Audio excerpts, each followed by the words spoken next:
Chapter 2 जीव जगत का वर्गीकरण। जीव जगत के वर्गीकरण में आज हम लोग डिस्कशन करेंगे मोनेरा किंगडम के बारे में, प्रोटिस्टा किंगडम के बारे में, फंजाई किंगडम के बारे में, प्लांटी किंगडम के बारे में, एनिमिलिया किंगडम के बारे में। वहीं पे साथ ही डिस्कशन करेंगे हम लोग वायरस क्या है, वायरॉइड क्या है और लाइकेन क्या है। तो चलो शुरुआत करते हैं। देखो, यहाँ पे है, सभ्यता के आरंभ से ही मानव ने सजीव प्राणियों के वर्गीकरण के अनेक प्रयास किए हैं।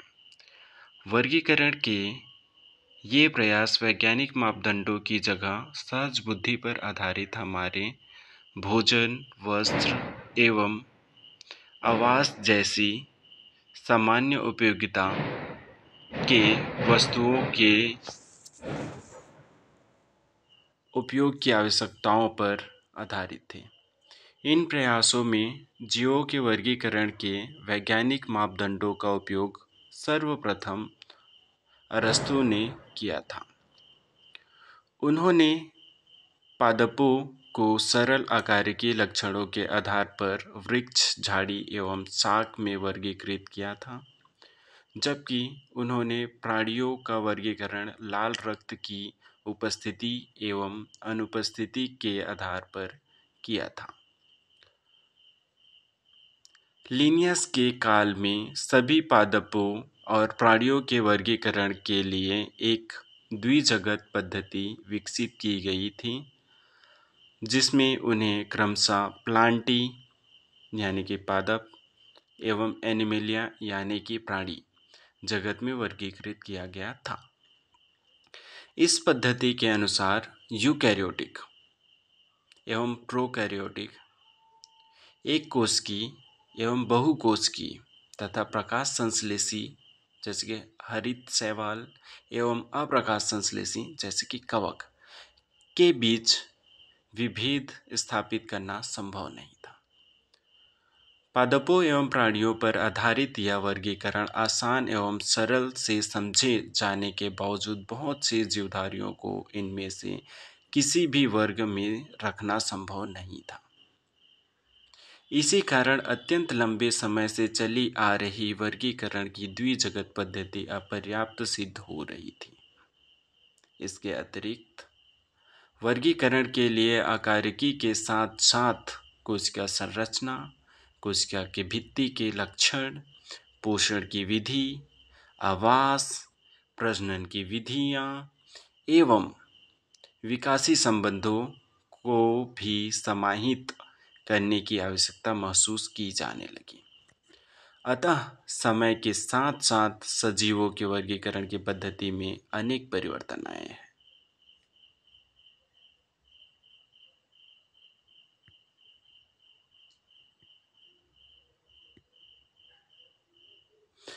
पादप एवं प्राणी जगत के वर्गीकरण की इन कठिन पद्धतियों, जिनमें सम्मिलित समूह जीवधारियों में होने वाली परिवर्तन शामिल है, सदा ही समाविष्ट रहे हैं। इसके अतिरिक्त जीवधारियों के विभिन्न जगत की संख्या एवं उनके लक्षणों की विभिन्न वैज्ञानिकों द्वारा अलग अलग व्याख्या की गई है।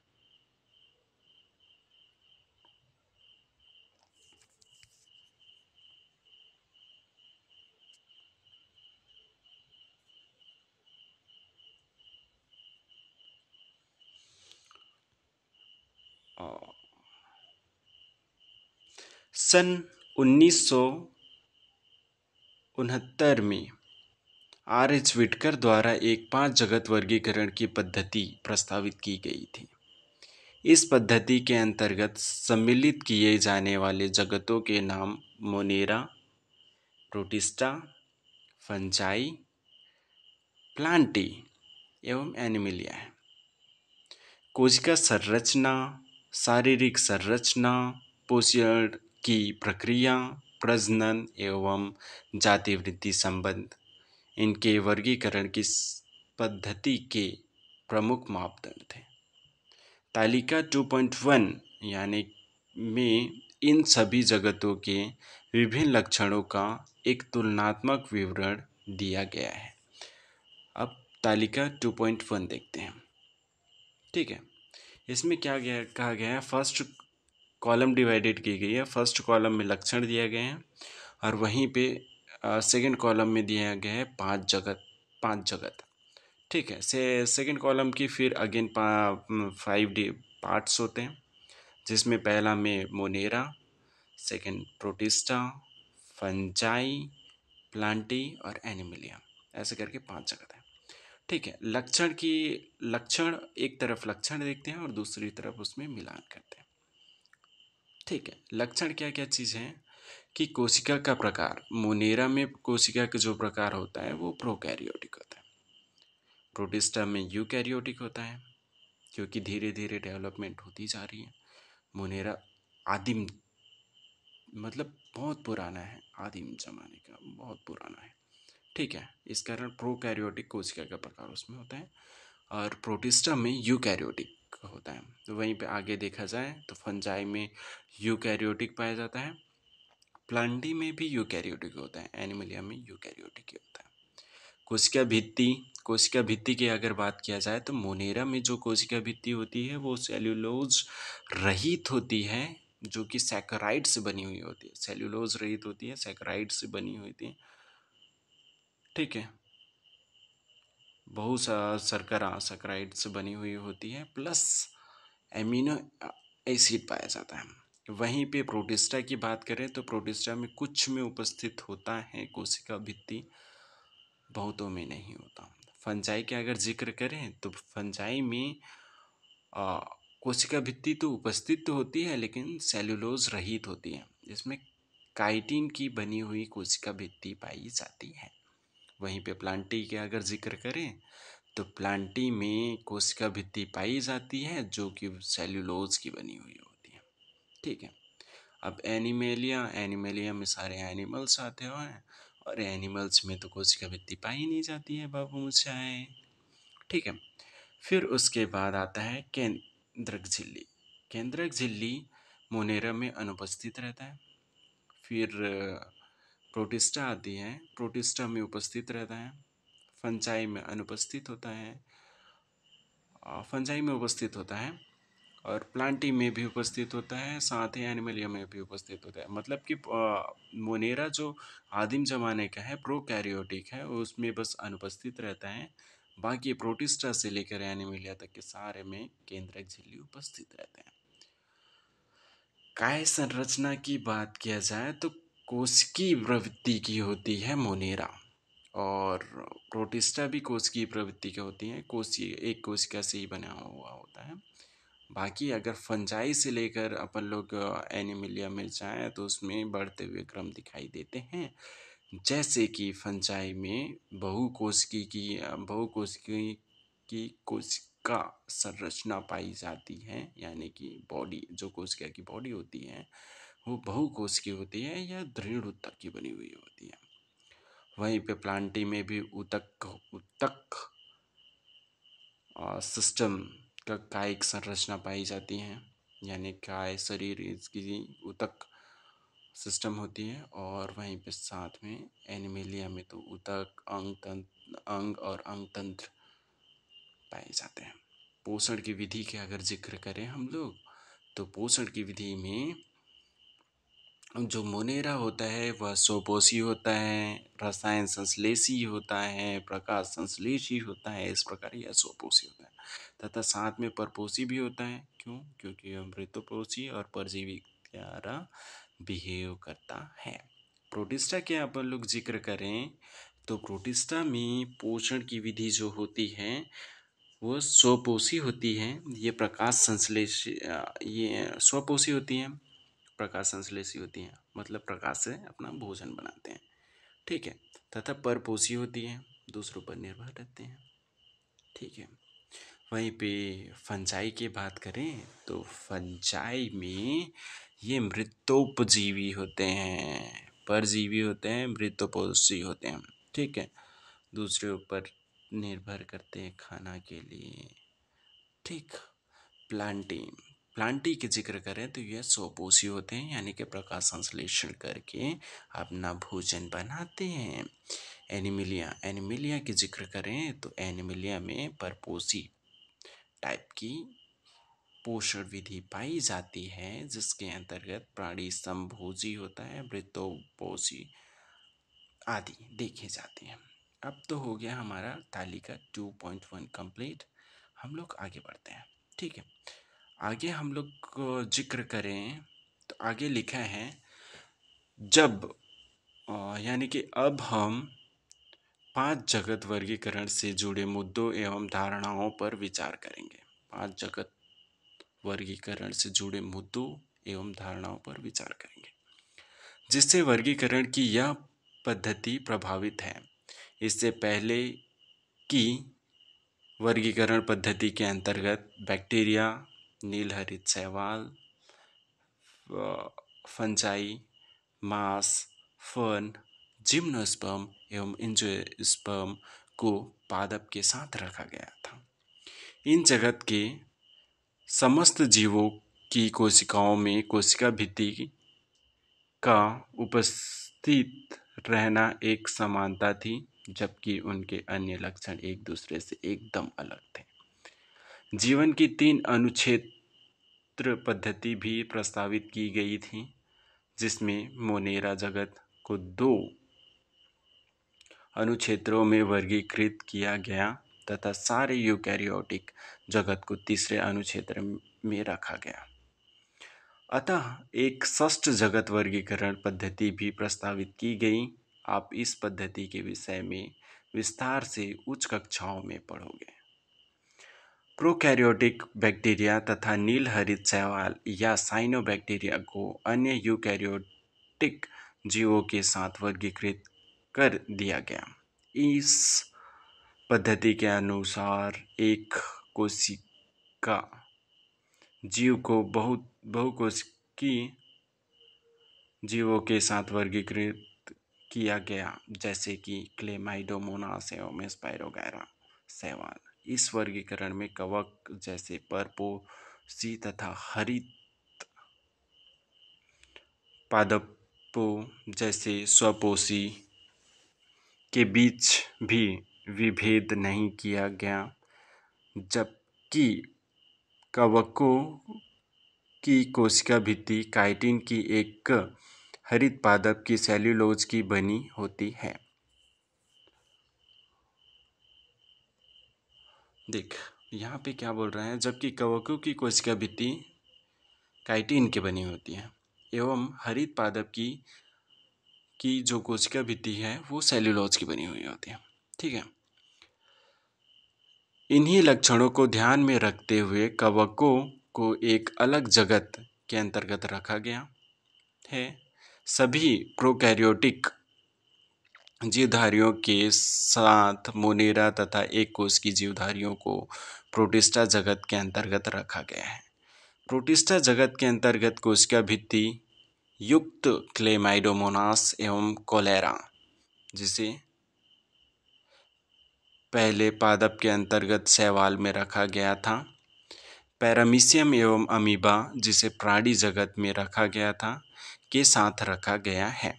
मतलब पैरामीशियम, अमीबा, क्लेमाइडोमोनास और कोलेरा, ये सबको प्रोटिस्टा जगत में रखा गया, जिनमें कोशिका भित्ति नहीं पाई जाती है। इस प्रकार इस पद्धति के अनेक जीवधारियों को एक साथ रखा गया है, जिन्हें पहले पद्धति में अलग अलग रखा गया था। मतलब कि जब 5 जगत वर्गीकरण से पहले जो भी सिस्टम था उसमें इन सभी को एक साथ रखा गया था, लेकिन अब 5 जगत वर्गीकरण में इसको भी अलग अलग कर दिया गया है। ठीक है, इस प्रकार इस पद्धति में अनेक जीवधारियों को एक साथ रखा गया है, जिन्हें पहले की पद्धति में अलग अलग रखा गया था। ऐसा वर्गीकरण के मापदंडों में परिवर्तन के कारण हुआ है। इस प्रकार के परिवर्तन भविष्य में भी हो सकते हैं, जो लक्षणों तथा विकासी संबंधों के प्रति हमारी समझ में सुधार पर निर्भर होगी। समय के साथ साथ वर्गीकरण की एक ऐसी पद्धति विकसित करने का प्रयास किया गया है जो न सिर्फ आकारिकी, कायिक एवं प्रजनन संबंधी समानताओं पर आधारित हो, बल्कि जातिवृत्त हो और विकासी संबंधों पर भी आधारित हो। इस अध्याय में हम व्हिटेकर पद्धति के अंतर्गत मोनेरा, प्रोटिस्टा एवं फंजाई के लक्षणों पर अध्ययन करेंगे। प्लांटी एवं एनिमलिया जगत, जिन्हें सामान्य भाषा में क्रमशः पादप एवं प्राणी जगत कहते हैं, की चर्चा आगे के 2 अध्यायों में अलग अलग करेंगे। पहला टॉपिक आता है यहाँ पे मोनेरा जगत। ठीक है, मोनेरा जगत, सभी बैक्टीरिया मोनेरा जगत के अंतर्गत आते हैं। ये सूक्ष्म जीवियों में सर्वाधिक संख्या में होते हैं और अलग अलग सभी स्थानों पर पाए जाते हैं। मुट्ठी भर मिट्टी में सैकड़ों प्रकार के बैक्टीरिया देखे गए हैं। ये गर्म जल के झरनों में, मरुस्थल, बर्फ एवं गहरे समुद्र जैसे कि विषम एवं प्रतिकूल वास स्थानों, जहाँ दूसरे जीव मुश्किल से ही जीवित रह पाते हैं, में भी पाए जाते हैं। कई बैक्टीरिया तो अन्य जीवों पर या उसके भीतर परजीवी के रूप में रहते हैं। बैक्टीरिया को उनके आकार के आधार पर 4 समूह हो: गोलाकार, जिसे कोकस बहुवचन में कोकाई कहते हैं, छड़ाकार बैसिलस बहुवचन में बेसिलाई, कामाकार आकार के विब्रियो, जिसे बहुवचन में विब्रिया, तथा सर्पिलाकार स्पाइरिलम बहुवचन में स्पाइरिला में बांटा गया है। कुछ इस टाइप के संरचना है, जैसे कि ये अपने कोकाई हैं, ठीक है, ये बेसिलाई, ये स्पाइरिला, ये वेब्रियो, ठीक है।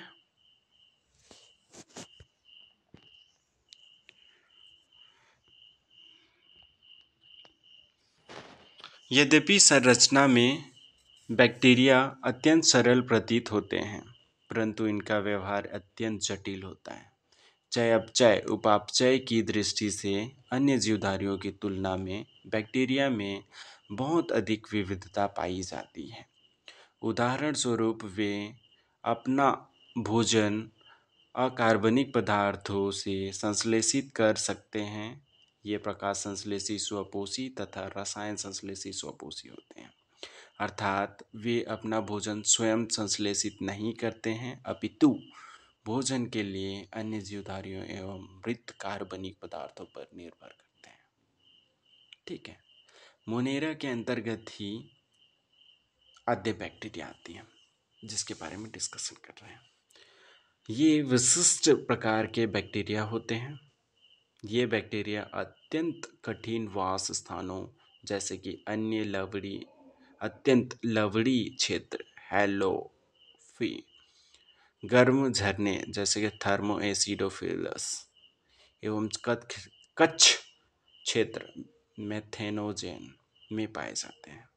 आद्य बैक्टीरिया तथा अन्य बैक्टीरिया की कोशिका भित्ति की संरचना एक दूसरे से भिन्न होती है। आद्य बैक्टीरिया और अन्य बैक्टीरिया की कोशिका भित्ति की संरचना एवं एक दूसरे से भिन्न होती है। यही लक्षण उन्हें प्रतिकूल अवस्थाओं में जीवित रखने के लिए उत्तरदायी होती है। मेथेनोजेन अनेक रूमिनेंट पशुओं, जैसे कि रूमिनेंट पशु यानी कि गाय एवं भैंस, के आंत में पाए जाते हैं तथा इनके गोबर से मीथेन जैव गैस का उत्पाद करते हैं। ठीक है, फिर यू बैक्टीरिया भी मोनेरा जगत के अंतर्गत आती है। ठीक है, जितने भी बैक्टीरिया होते हैं सारे मोनेरा जगत के अंतर्गत आते हैं। अब यू बैक्टीरिया, जिसे ट्रू बैक्टीरिया या वास्तव बैक्टीरिया भी कहा जाता है, इसकी पहचान एक कठोर कोशिका भित्ति एवं एक कसाब चल बैक्टीरिया द्वारा की जाती है। साइनोबैक्टीरिया, जिसे नीलहरित शैवाल भी कहते हैं, में हरित पादप की तरह क्लोरोफिल ए पाया जाता है। साइनोबैक्टीरिया, जिसे नीलहरित शैवाल भी कहते हैं, हरित पादप की तरह क्लोरोफिल ए पाया जाता है तथा ये प्रकाश संश्लेषी स्वपोषी होते हैं। साइनोबैक्टीरिया एक कोशिकीय क्लोनी तथा तंतुमय अलवणीय जल, समुद्री अथवा स्थलीय शैवाल हैं। इनकी कॉलोनी प्रायः जेलीनुमा आवरण से ढकी रहती है जो प्रदूषित जल में बहुत फलते फूलते हैं। बैक्टीरिया जैसे नास्टक एवं एनाबीना पर्यावरण के नाइट्रोजन को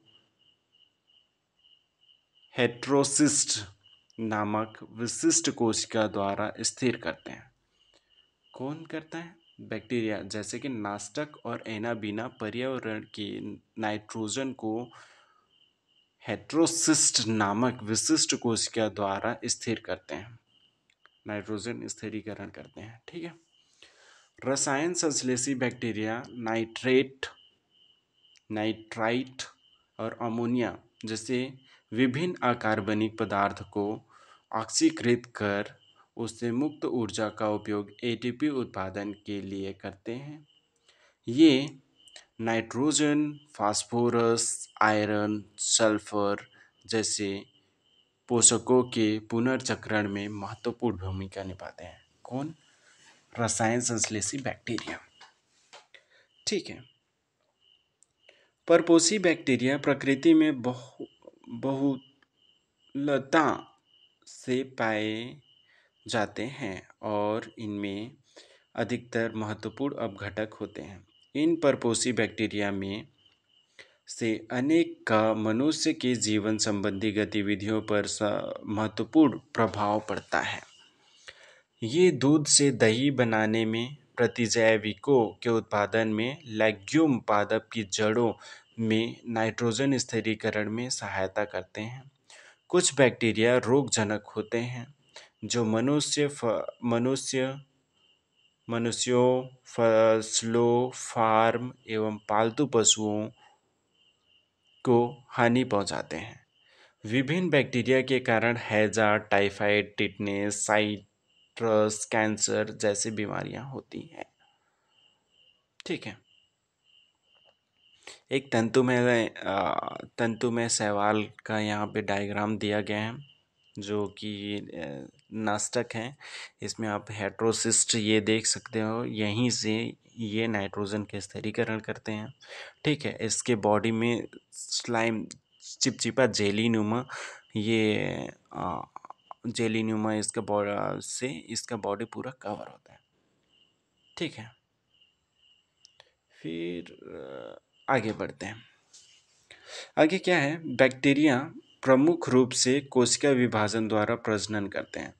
बैक्टीरिया जो होता है प्रमुख रूप से कोशिका विभाजन द्वारा प्रजनन करते हैं, मुख्य रूप से कोशिका विभाजन द्वारा प्रजनन करते हैं। कभी कभी विपरीत परिस्थिति में ये बीजाणु बनाते हैं। ये लैंगिक प्रजनन भी करते हैं, बीजाणु बनाते हैं, लैंगिक प्रजनन भी करते हैं। इनमें एक बैक्टीरिया से दूसरे बैक्टीरिया में डीएनए का पुरातन स्थानांतरण होता है। इसमें एक बैक्टीरिया से दूसरे बैक्टीरिया में डीएनए का पुरातन स्थानांतरण होता है। ठीक है। माइकोप्लाज्मा ऐसी जीवधारी हैं जिसमें कोशिका भित्ति बिल्कुल नहीं पाई जाती हैं। कोशिका भित्ति नहीं पाई जाती हैं। ये सबसे छोटी जीवित कोशिका है जो ऑक्सीजन के बिना भी जीवित रह सकती है। अनेक माइकोप्लाज्मा प्राणियों और पादप के लिए रोगजनक होते हैं। अनेक माइकोप्लाज्मा प्राणियों और पादप के लिए रोगजनक होते हैं। ठीक है। फिर सेकंड टॉपिक में आते हैं जो कि है प्रोटिस्टा जगत। ठीक है, मोनेरा जगत अभी कंप्लीट किया जिसमें सारे बैक्टीरिया आते हैं। आद्य बैक्टीरिया और you bacteria majorly important bacteria है, इस चीज़ को याद रखना। ठीक है। फिर उसके बाद आते हैं प्रोटिस्टा। प्रोटिस्टा के जिक्र करें तो सभी एक कोष की यूकैरियोटिक को प्रोटिस्टा के अंतर्गत रखा गया है। एक कोष की यूकैरियोटिक को प्रोटिस्टा के अंतर्गत रखा गया है, परंतु इस जगत की सीमाएं ठीक तरह से निर्धारित नहीं हो पाई हैं। ठीक तरह से निर्धारित नहीं हो पाई हैं। एक जीव वैज्ञानिक के लिए जो प्रकाश संश्लेषी प्रोटिस्टा है, वहीं दूसरे के लिए एक पादप हो सकता है।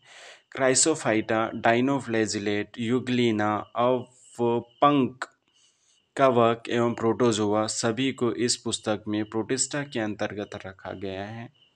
प्राथमिक रूप से प्रोटिस्टा के सदस्य जलीय होते हैं। यूकैरियोटिक होने के कारण इनकी कोशिका में एक सुसंगठित केंद्रक एवं अन्य झिल्लीबंद कोशिकांग पाए जाते हैं। यूकैरियोटिक होने के नाते इनकी कोशिका में एक सुसंगठित केंद्रक एवं अन्य झिल्लीबंद कोशिकांग पाए जाते हैं। कुछ प्रोटिस्टा में कसाब तथा पक्षाप भी पाए जाते हैं। ये अलैंगिक तथा कोशिका संलयन एवं युग्मनज जाइगोट बनाने की विधि द्वारा लैंगिक प्रजनन करते हैं। कोशिका संलयन, युग्मनज यानी कि जाइगोट बनाने की विधि द्वारा लैंगिक प्रजनन करते हैं। क्राइसोफाइट, क्राइसोफाइट, ठीक है। इस समूह के अंतर्गत देखो, क्राइसोफाइट ये आते हैं प्रोटिस्टा के अंतर्गत। ठीक है। इस समूह के अंतर्गत डायेटम एवं सुनहरे शैवाल डैस्मीट आते हैं। डायेटम और डायस्मीट आते हैं किसके अंतर्गत? क्राइसोफाइटा के अंतर्गत। ये स्वच्छ जल एवं लवणीय यानी कि समुद्री जल पर्यावरण दोनों में पाए जाते हैं। ये अत्यंत सूक्ष्म होते हैं तथा जलधारा के साथ निश्चेष्ट रूप से बहते हैं। डायेटम में कोशिका भित्ति साबुनदानी की तरह इसी के अनुरूप दो अतिच्छादित कवच बनाती है। इन भित्तियों में सिलिका होती है जिस कारण ये नष्ट नहीं होते हैं। इस प्रकार मृत डायेटम अपने परिवेश वासस्थान में कोशिका भित्ति के अवशेष बहुत बड़ी संख्या में छोड़ देते हैं। करोड़ों वर्ष में जमा हुए इस अवशेष को डायटमी मृदा कहते हैं। कणमय होने के कारण इस मृदा का उपयोग पॉलिश करने में, तेलों तथा सिरप के निस्यंदन में होता है। ये समुद्र के मुख्य उत्पाद हैं। मुख्य उत्पाद कौन से हैं? समुद्र के मुख्य उत्पाद कौन से हैं ऐसा पूछा जाए तो वो डायटमी पदार्थ हैं। ठीक है, जो क्राइसोफाइट्स के अंतर्गत आते हैं। ठीक है, और इसका उपयोग पॉलिश के लिए, तेल के लिए और सिरप के निस्यंदन के लिए किया जाता है। ठीक है। फिर प्रोटिस्टा के अंतर्गत सेकेंड पार्ट आता है डाइनोफ्लैजिलेट। डाइनोफ्लैजिलेट ये जीवधारी मुख्यतः समुद्री एवं प्रकाश संश्लेषी होते हैं। इनमें उपस्थित प्रमुख वर्णकों के आधार पीले, हरे, भूरे, नीले अथवा लाल दिखते हैं। इनकी कोशिका भित्ति के बाह्य सतह पर सेल्यूलोज की कड़ी पट्टिकाएँ होती हैं। अधिकतर डाइनोफ्लैजिलेट में दो कसाब होते हैं। इसमें एक लंबवत तथा दूसरा अनुप्रस्थ रूप से भित्ति पट्टिकाओं के बीच की खाँच में उपस्थित होता है। प्रायः लाल डायनोफ्लैजिलेट की संख्या में विस्फोट होता है, जिसमें समुद्र का जल लाल दिखने लगता है। इतनी बड़ी संख्या के जीव से निकले जीव विष के कारण मछली एवं अन्य समुद्र जीव मर जाते हैं। उदाहरण के लिए गोनिया लैक्स एक डायनोफ्लैजिलेट है जो रेड कलर का क्या करते हैं, तरंग छोड़ते हैं, जिसके कारण एक जैव तरंग, लाल तरंग या जैव विष छोड़ते हैं, जिसके कारण मछली और अन्य समुद्र जीव मर जाते हैं। ठीक है, गोनिया लैक्स याद रखना। फिर उसके बाद तीसरा पार्ट आता है प्रोटिस्टा का, जो है यूग्लिनाइट। यूग्लिनाइट क्या चीज़ है? इनमें से अधिकांशतः स्वच्छ जल में पाए जाने वाली जीवधारी हैं। यूग्लिनाइट जो स्थिर जल में पाए जाते हैं। इनमें कोशिका भित्ति की जगह एक प्रोटीन युक्त पदार्थ की परत पेलिकिल होती है, जो इनकी संरचना को लचीला बनाती है। इनमें दो कशाभ होते हैं। इसमें एक छोटा तथा एक दूसरा लंबा होता है। यद्यपि सूर्य की प्रकाश की उपस्थिति में ये प्रकाश संश्लेषी होते हैं, लेकिन सूर्य के प्रकाश के नहीं होने पर अन्य सूक्ष्म जीवों का शिकार कर परपोषी की तरह व्यवहार करते हैं। आश्चर्यजनक रूप से यूग्लिनाइट में पाए जाने वाले वर्णक उच्च पादप में उपस्थित वर्णकों के समान होते हैं। उदाहरण के लिए यूग्लिना यूग्लिनाइट की खासियत ये है कि ये स्वच्छ जली होते हैं, पहली बात। दूसरी बात, स्थिर जल में पाए जाते हैं। तीसरी बात, इसमें कोशिका भित्ति नहीं पाई जाती हैं। चौथी बात, प्रोटीन युक्त इसमें पेलिकल के आवरण पाए जाते हैं। पांचवी बात, जो कि इसको लचीला बनाती हैं। छठवीं बात, इसमें कशाभिका पाई जाती हैं, जो एक छोटा एक बड़ा होता है। और फिर यह सूर्य के उपस्थिति में यह प्रकाश संश्लेषी होते हैं और सूर्य की अनुपस्थिति में ये जीवधारियों का शिकार करते हैं।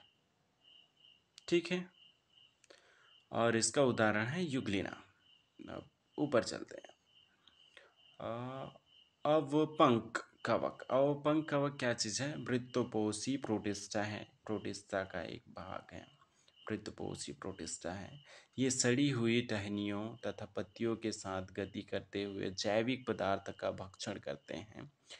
अनुकूल परिस्थिति में ये समूह प्लाज्मोडियम बनाते हैं, जो कई फीट तक की लंबाई का हो सकता है। प्रतिकूल परिस्थिति में ये बिखर कर सिरों पर बीजाणुयुक्त फलनकाय बनाते हैं। इन बीजाणुओं का परिक्षेपण वायु के साथ होता है। ठीक है, नहीं समझ में आया? बताऊं? अवपंक कवक वृत्तपोषी प्रोटिस्ट है। वृत्तपोषी प्रोटिस्ट है, पहली बात। सड़ी हुई टहनियाँ पत्तियों के साथ गति करते हुए जैविक पदार्थ का भक्षण करती हैं। दूसरी बात, अनुकूल परिस्थिति में ये प्लाज्मोडियम बनाते हैं। ठीक है, जो कि कई फीट तक की लंबाई का होता है। प्रतिकूल परिस्थिति में ये बिखर कर सिरों पर बीजाणुयुक्त फलनकाय बनाते हैं। मतलब अनुकूल परिस्थिति में प्लाज्मोडियम बनाते हैं, प्रतिकूल परिस्थिति में फलनकाय बनाते हैं और पंख कहलाते हैं। ठीक है, फिर उसके बाद नेक्स्ट पार्ट आता है प्रोटिस्टा का, प्रोटोजोआ।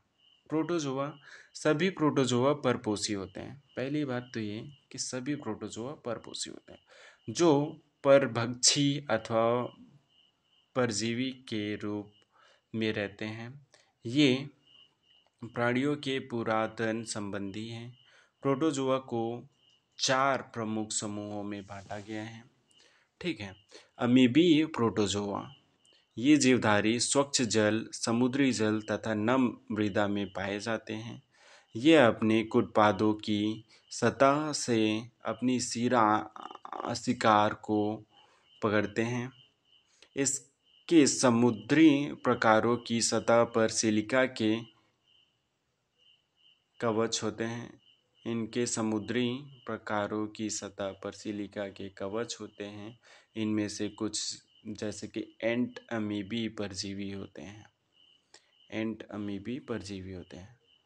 फिर आता है कसाभी प्रोटोजोआ। इस समूह के सदस्य स्वच्छद अथवा परजीवी होते हैं। इसके शरीर पर कसाभ पाया पाया जाता है। परजीवी कसाभ प्रोटोजोआ बीमारी के कारण है। इससे निद्रालु व्याधि नामक बीमारी होती है। ठीक है, किससे निद्रालु व्याधि नामक बीमारी होती है? कसाभी प्रोटोजोआ, जिसके अंतर्गत ट्रिपेनोसोमा गैम्बलिस करके आती है। ठीक है, फिर उसके बाद आता है पक्षाभी प्रोटोजोआ। पक्षाभी प्रोटोजोआ ये जलीय तथा अत्यंत सक्रिय गति करने वाले जीवधारी हैं। जलीय तथा अत्यंत सक्रिय गति करने वाले जीवधारी हैं, क्योंकि इसके शरीर पर हजारों की संख्या में पक्ष अब पाए जाते हैं। इसमें एक गुहा ग्रसिका होती है जो कोशिका की सतह के बाहर की तरफ खुलती है। पक्षाभों की लयबद्ध गति के कारण जल से पूरित भोजन गले की तरफ भेज दिया जाता है। उदाहरण के लिए पैरामीशियम पक्षाभी पक्षाभी प्रोटोजोआ का उदाहरण है पैरामीशियम। ठीक है, स्पोरोजोआ। स्पोरोजोआ इस समूह में ये विविध जीवधारी आते हैं। इसके जीवन चक्र में संक्रमण करने योग्य बीजाणु जैसी अवस्था पाई जाती है। इसमें सबसे कुख्यात प्लाज्मोडियम मलेरिया परजीवी प्रजाति हैं, जिसके कारण मानव की जनसंख्या पर आघात पहुंचने वाला प्रभाव पड़ता है। ठीक है, फिर नेक्स्ट टॉपिक आ जाती है अपनी कवक जगत, जिसे फंजाई जगत कहा जाता है। ठीक है, कवक जगत के बारे में डिस्कशन करें तो ये होता है परपोषी जीवों के में फंजाई का जीव जगत में विशेष अद्भुत स्थान है। इनकी आकारिकी तथा वास स्थानों में बहुत भिन्नता होती है। आपने नम रोटी व सड़े हुए फलों में कवक को देखा होगा। सामान्य छत्रक, मशरूम तथा कुकुरमुत्ता टोडस्टूल भी फंजाई हैं। सरसों के पत्तियों पर स्थित सफ़ेद धब्बे परजीवी फंजाई के कारण होते हैं। कुछ एक कोशिकीय फंजाई जैसे कि ईस्ट का उपयोग रोटी तथा बियर बनाने के लिए किया जाता है। अन्य फंजाई पौधों तथा जंतुओं के रोग के कारण होते हैं। उदाहरण के लिए गेहूं में कीट रोग पक्सिनिया के कारण होता है। कुछ फंगल जैसे कि पेनिसिलियम से प्रतिजैविक एंटीबायोटिक का निर्माण होता है। फंजाई विश्वव्यापी है और ये हवा, जल, मिट्टी तथा जंतु एवं पौधों पर पाए जाते हैं। ये गर्म तथा नम स्थानों पर सरलता से उग जाते हैं। क्या आपने कभी सोचा है कि हम अपने भोजन को रेफ्रिजरेटर में क्यों रखते हैं? हाँ, इससे हम अपने भोजन को बैक्टीरिया अथवा फंजाई के कारण खराब होने से बचाते हैं। फंजाई तंतुमय हैं, लेकिन ईस्ट जो एक कोशिकीय है, इसका अपवाद है। फंजाई तंतुमय होता है, लेकिन ईस्ट जो कि एक कोशिकीय है, जो कि इसका अपवाद है। ये लंबी पतली धागे की तरह संरचना होती है। इन्हें कवक तंतु कहते हैं। कवक तंतु के जाल को कवक जाल या माइसीलियम कहते हैं। कुछ कवक तंतु सतत नलिकाकार होते हैं, जिसमें केंद्रकीय कोशिका द्रव्य साइटोप्लाज्म भरा होता है, जिन्हें संकोशिकीय कवक तंतु कहते हैं। अन्य कवक तंतुओं में पट्टी होते हैं। फंजाई की कोशिका भित्ति काइटिन तथा पॉलीसेकेराइड की बनी हुई होती है। काइटिन तथा पॉलीसेकेराइड की बनी हुई होती है। ठीक है, अधिकांश फंजाई परपोषी होती हैं। वे मृत बस्ट्रेटस से घुलनशील कार्बनिक पदार्थ को अवशोषित कर लेती हैं, अतः इन्हें मृतजीवी कहते हैं। जो फंजाई सजीव पौधों तथा जंतुओं पर निर्भर करती हैं उसे परजीवी कहते हैं। ये शैवाल तथा लाइकेन के साथ तथा उच्च वर्गीय पौधों के साथ कवक मूल बना कर भी रह सकते हैं। ऐसे फंजाई सहजीवी कहलाते हैं। फंजाई में जनन कायिक खंडन, विखंडन, मुकुलन विधि द्वारा होती है। फंजाई में जनन कायिक खंडन, विखंडन तथा मुकुलन विधि द्वारा होती है। अलैंगिक जनन बीजाणु जिसे कोनिडिया कहते हैं। अलैंगिक जनन बीजाणु जिसे कोनिडिया कहते हैं अथवा धानी बीजाणु अथवा चल बीजाणु द्वारा होता है। लैंगिक जनन oospora oospora एस्कस बीजाणु तथा बेसिडियम बीजाणु द्वारा होता है। विभिन्न बीजाणु सुस्पष्ट संरचनाओं में उत्पन्न होते हैं जिसे फलनकाय कहते हैं। लैंगिक चक्र के में निम्नलिखित 3 सोपान होते हैं। 2 चल अथवा अचल युग्मकों के प्रोटोप्लाज्म का संलयन होना, इस प्रक्रिया को प्लाज्मोगेमी कहते हैं। 2 केंद्रक का संलयन होना जिसे केंद्रक संलयन कहा जाता है। युग्मनज में मियोसिस के कारण अगुणित बीजाणु बनना। लैंगिक जनन में संयोज्य संगम के दौरान 2 अगुणित कवक तंतु पास पास आते हैं और संलयित हो जाते हैं। कुछ फंजाई में 2 गुणित कोशिकाओं में संलयन के तुरंत बाद एक द्विगुणित 2n कोशिका बन जाती है। यद्यपि अन्य फंजाई एस्कोमाइसीटीज में एक मध्यवर्ती द्विकेंद्रीय अवस्था n+n अर्थात एक कोशिका में 2 केंद्रक बनते हैं। ऐसी परिस्थिति को केंद्रक युग्म कहते हैं तथा इस अवस्था को फंगस की द्विकेंद्रक प्रावस्था कहा जाता है। बाद में पैतृक केंद्रक संलयन हो जाता है और कोशिका द्विगुणित बन जाती है। फंजाई फलनकाय बनाती है जिससे न्यूनीकरण विभाजन होता है जिसके कारण अगुणित बीजाणु बनते हैं। कवक जाल की आकारिकी बीजाणु बनने तथा फलनकाय बनाने की विधि जगत को विभिन्न वर्गों में विभक्त करने का आधार बनते हैं। ठीक है। अब कवक के कुछ पार्ट्स हैं जैसे फाइकोमाइसिटीज। फाइकोमाइसिटीज क्या है? फाइकोमाइसिटीज जलीय आवासों, सड़ी गली लकड़ी, नम तथा सीलन भरे स्थानों अथवा पौधों पर अविकल्पी परजीवी के रूप में पाए जाते हैं। कवक जाल अपट्टी तथा बहुकेंद्रीय होता है। अलैंगिक जनन चल बीजाणु अथवा अचल बीजाणु द्वारा होता है। ये बीजाणु धानी में अंतर्जातीय उत्पन्न होते हैं। 2 युग्मकों के संलयन से युग्माणु बनते हैं। इन युग्मकों की आकारिकी एक जैसी समयुग्मता अथवा भिन्न असमयुग्मकी अथवा विषमयुग्मकी हो सकती है। इसके सामान्य उदाहरण हैं म्यूकर, राइजोपस, जो रोटी के कवक पहले ही बता चुके हैं। राइजोपस रोटी के कवक होते हैं, पहले बता चुके हैं।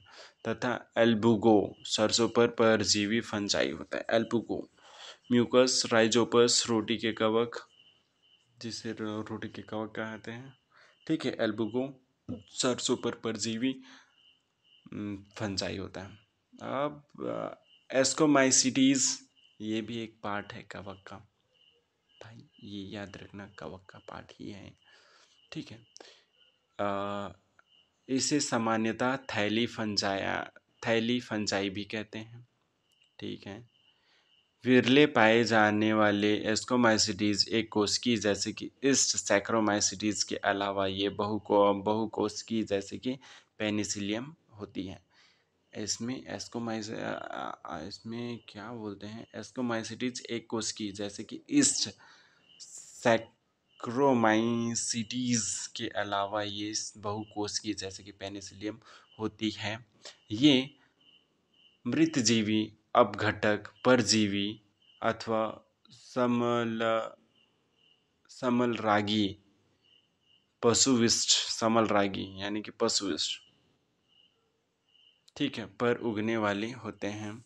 कवक जाल शाखित तथा पट्टी होता है।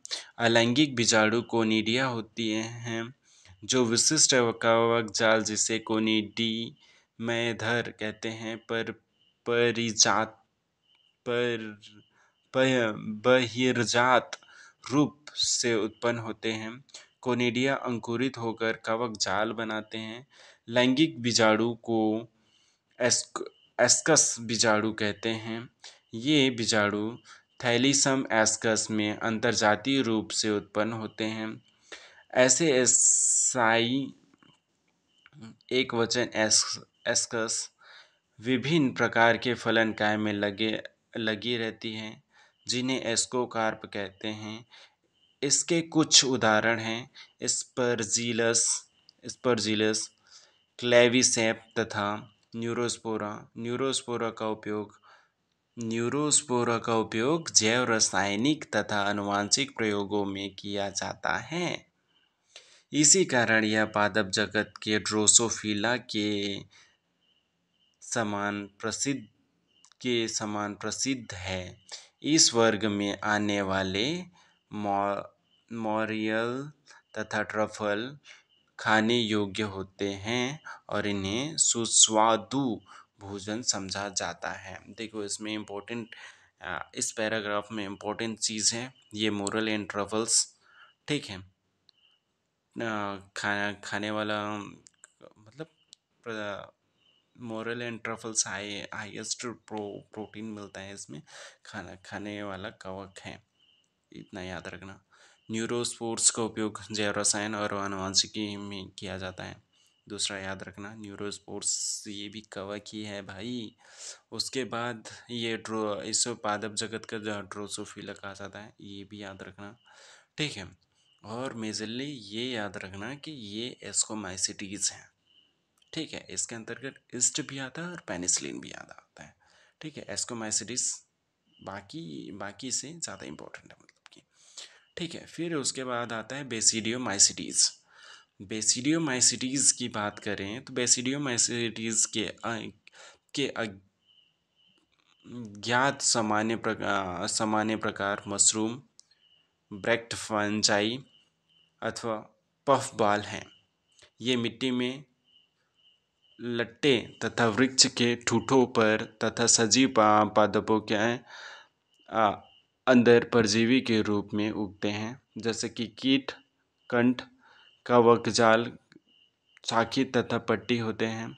इसमें अलैंगिक बीजाणु प्रायः नहीं होते हैं, लेकिन कायिक जनन खंडन विधि द्वारा बहुत सामान्य हैं। इसमें लैंगिक अंग नहीं होते हैं, लेकिन इसमें प्लाज्मोगामी विभिन्न स्ट्रैनों वाली दो कायिक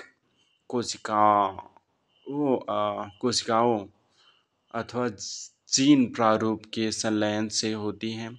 इसमें बनने वाली संरचना द्विकेंद्रीय होती है, जिसमें अंततः बेसिडियम बनते हैं।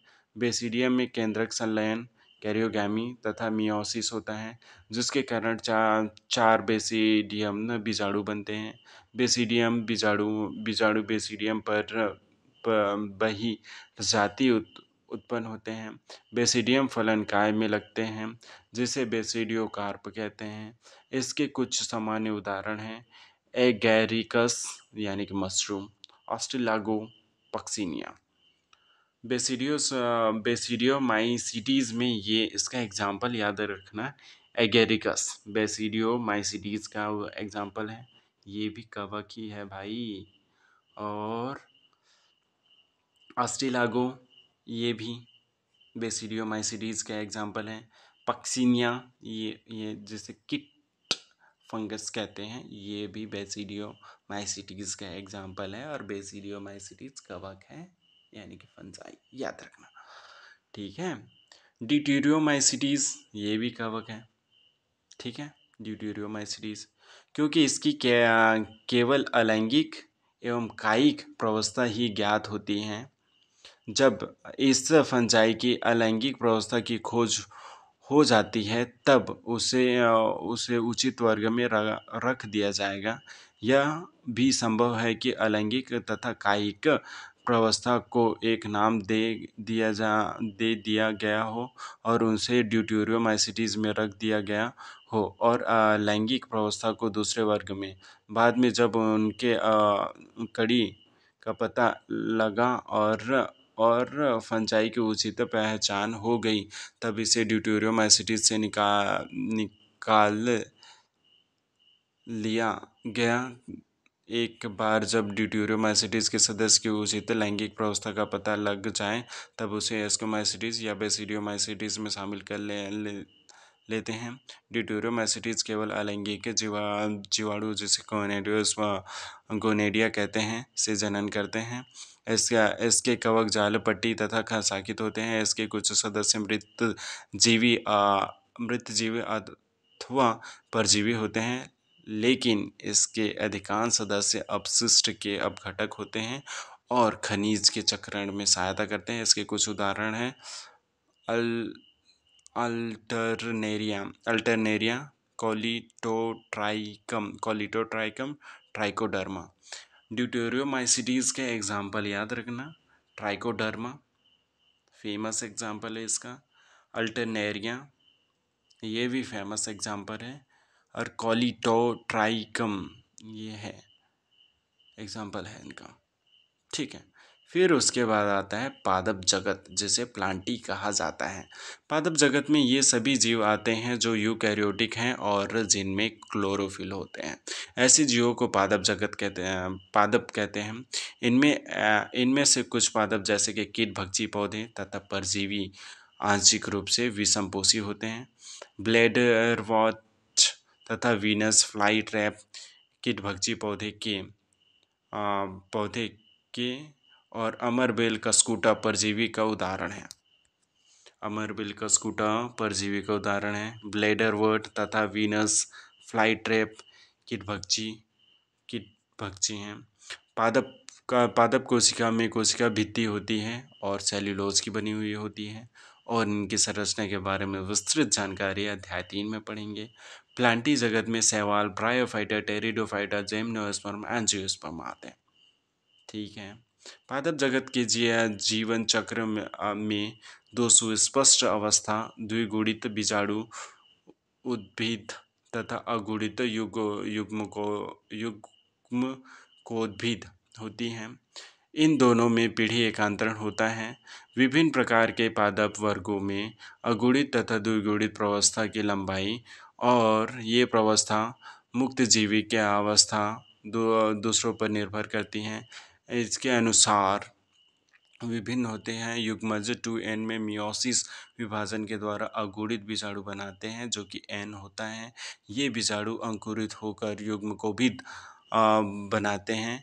युग्मकोभिद पर बनते हैं, जो कि संलयन होकर पुनः द्विगुणित युग्मज बनाते हैं। युग्मज से बीजाणुभेद विकसित होता है। इस प्रक्रम को सत्तीय एकांतरण कहते हैं।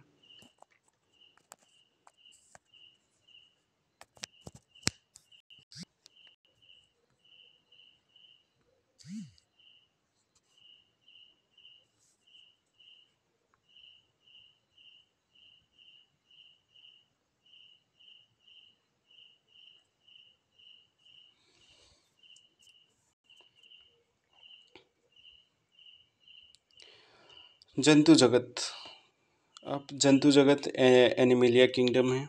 इस जगत के जीव विषमपोषी यूकेरियोटिक हैं जो बहुकोशिकी है और इनकी कोशिका में कोशिका भित्ति नहीं होती है। ये भोजन के लिए परोक्ष तथा अपरोक्ष रूप से पौधों पर निर्भर करते हैं। ये अपने भोजन को एक आंतरिक गुहिका में पचाते हैं और भोजन को ग्लाइकोजन ग्लाइकोजन अथवा वसा के रूप में संग्रहण करके रखते हैं।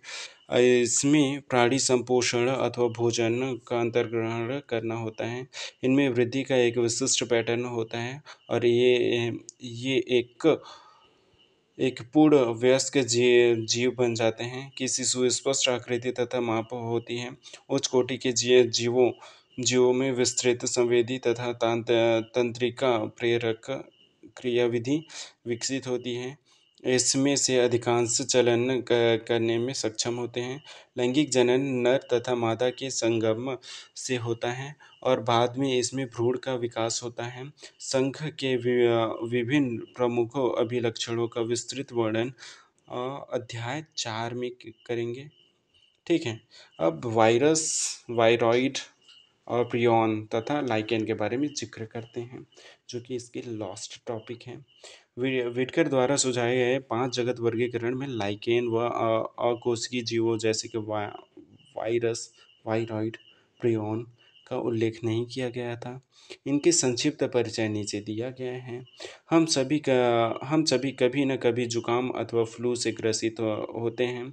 क्या आप जानते हैं कि इसका वायरस कैसे प्रभाव करता है? वायरस का नाम वर्गीकरण में नहीं है क्योंकि ये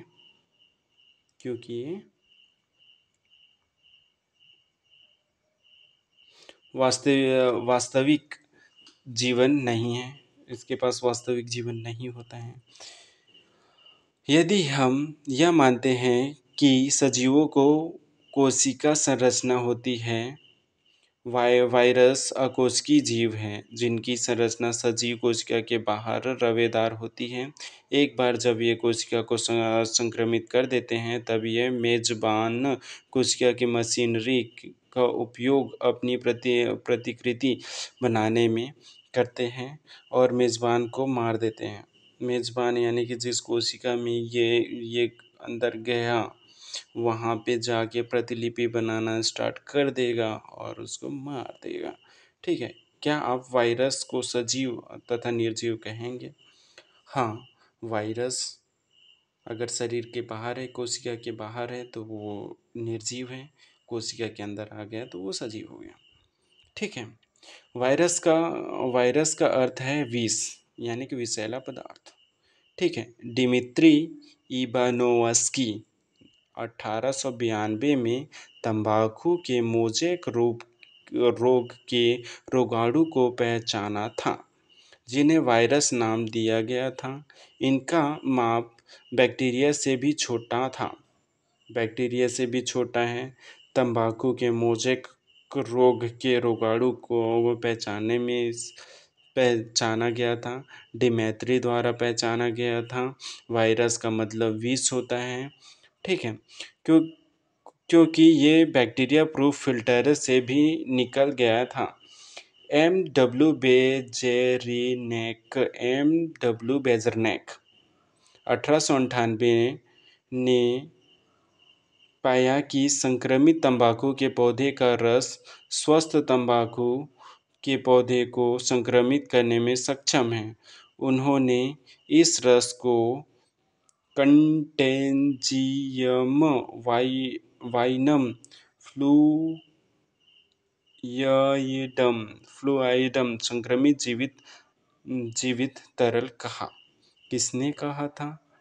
एम डब्ल्यू बेजरनेक कंटेजियम वाइनम फ्लूइडम कहा गया था। फिर डब्ल्यू एम स्टानले ने 1935 में बताया कि वायरस जो रवेदार बनाया जा सकता है और इस रवे में मुख्यतः प्रोटीन होता है, वे अपनी विशिष्ट मेजबान कोशिका के बाहर निष्क्रिय होते हैं। वायरस अविकल्पी परजीवी होते हैं। वायरस में प्रोटीन के अतिरिक्त